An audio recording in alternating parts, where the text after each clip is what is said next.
आप सभी लोगों को नवरात्रि की ढेर सारी बधाई दोस्तों। नवरात्रि आने वाली है और दुर्गा जी को प्रसन्न करने के लिए ज़्यादा कुछ करने की ज़रूरत नहीं है। अपने सच्चे मन से अगर आप दुर्गा जी को प्रसन्न करते हैं तो वो भाव देखती हैं और खुश हो जाती हैं दोस्तों। तो आप सभी लोगों को नवरात्रि की ढेर सारी बधाई दोस्तों।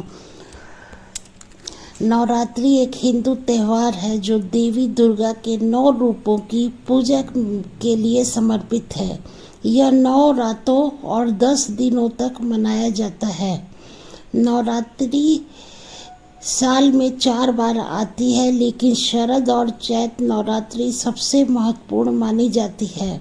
चैत नवरात्रि वसंत ऋतु में मार्च अप्रैल के आसपास मनाई जाती है। शरद नवरात्रि सितंबर अक्टूबर के आसपास मनाई जाती है।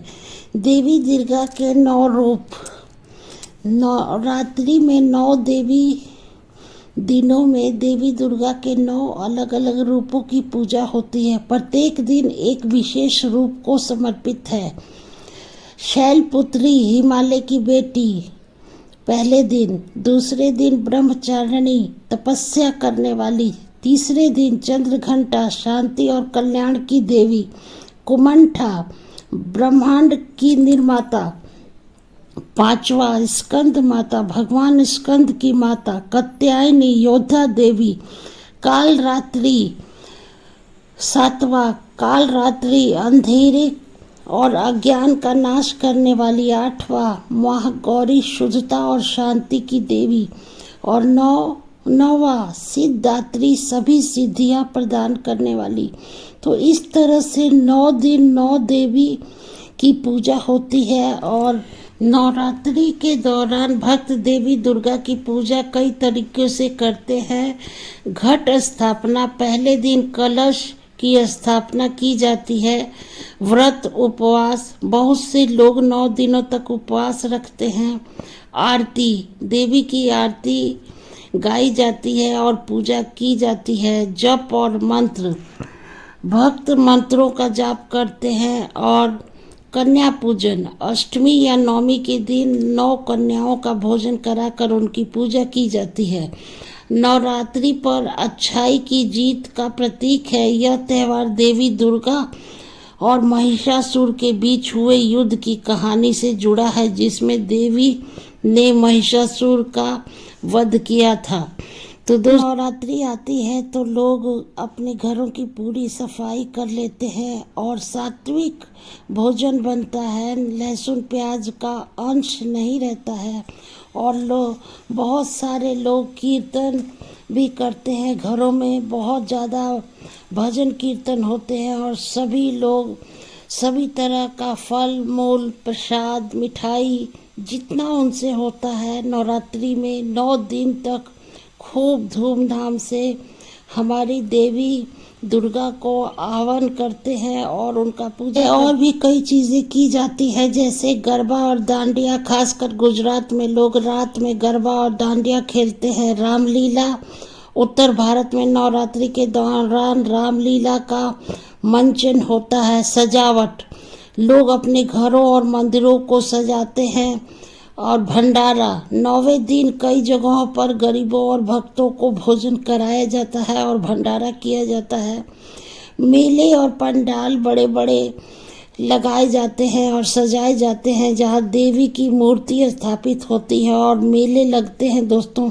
तो इस तरह से दुर्गा जी का पूजा बहुत ही धूमधाम से मनाया जाता है। कलकत्ता में तो दुर्गा जी का पूजा देखने लायक रहता है। दुर्गा पूजा कोलकाता का सबसे बड़ा त्यौहार है। यहाँ के लोग भव्य पंडालों, माँ दुर्गा की मूर्तियाँ, सांस्कृतिक कार्यक्रम और स्वादिष्ट व्यंजनों के साथ मनाते हैं। यह उत्सव पूरी तरह से शहर को रोशन कर देता है।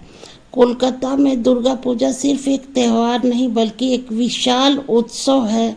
यहाँ हर गली और मोहल्ले में माँ दुर्गा के भव्य और सुंदर पंडाल सजाए जाते हैं, जो अक्सर अलग अलग थीम पर आधारित होते हैं, जैसे कि ताजमहल या बुर्ज खलीफा।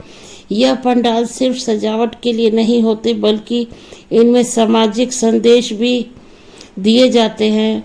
लोग पंडाल हॉपिंग कर यानी एक पंडाल से दूसरे पंडाल में घूमकर मूर्तियों और सजावट को देखते हैं। इस दौरान बंगाली पारंपरिक मिठाइयाँ, पुचका,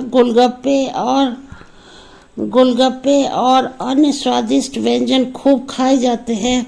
विजयदशमी के दिन माँ दुर्गा की प्रतिमा का विसर्जन होता है और बंगाली महिलाएं सिंदूर खेला करती हैं, जिसमें वे एक दूसरे को सिंदूर लगाती हैं। बेंगलुरु में दुर्गा पूजा कोलकाता की तरह ही एक भव्य उत्सव है, जिसमें बंगाली समुदाय और शहर के अन्य लोग मिलकर इसे मनाते हैं। हालांकि यहाँ पंडालों का पैमाना कोलकाता जितना बड़ा नहीं है, लेकिन उत्सव और उत्साह की भावना पूरी तरह से जीवित रहती है। बंगाली एसोसिएशन और सांस्कृतिक संगठन बेंगलुरु में कई बंगाली सांस्कृतिक संगठन और समितियां हैं जो दुर्गा पूजा का आयोजन करती हैं। यह संगठन बड़े बड़े पंडाल स्थापित करते हैं जहां मां दुर्गा की सुंदर मूर्तियां स्थापित की जाती हैं। कोलकाता की तरह बेंगलुरु के पंडाल भी अक्सर अलग अलग थीम पर आधारित होते हैं, जो कला और रचनात्मक का अद्भुत प्रदर्शन करते हैं। सांस्कृतिक कार्यक्रम पूजा के दौरान इन पंडालों में सांस्कृतिक कार्यक्रम का आयोजन होता है, जिसमें बंगाली संगीत, नृत्य और नाटक शामिल होते हैं। यह कलाकारों की अपनी प्रतिभा दिखाने का मौका देते हैं। भोजन और पकवान माँ दुर्गा भोजन के बिना अधूरी हैं। पंडालों में खाने का स्टॉल लगाते हैं जहां लोग पुचका, रोल्स और बंगाली मिठाइयाँ जैसे स्वादिष्ट भोजन का आनंद लेते हैं। सिंदूर खेला विजयदशमी के दिन माँ दुर्गा की प्रतिमा का विसर्जन किया जाता है।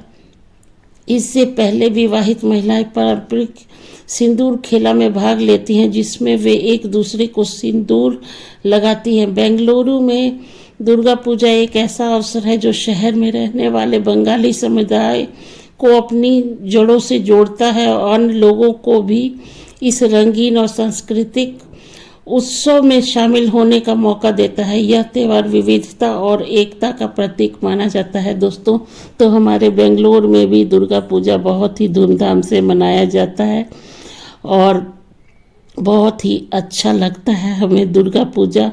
वीडियो अगर आप लोगों को अच्छा लगता है तो लाइक, शेयर और सब्सक्राइब जरूर कीजिए और चैनल को आगे बढ़ाइए दोस्तों। और चलिए मिलती हूँ अगले ब्लॉग में, तब तक के लिए जय माता दी।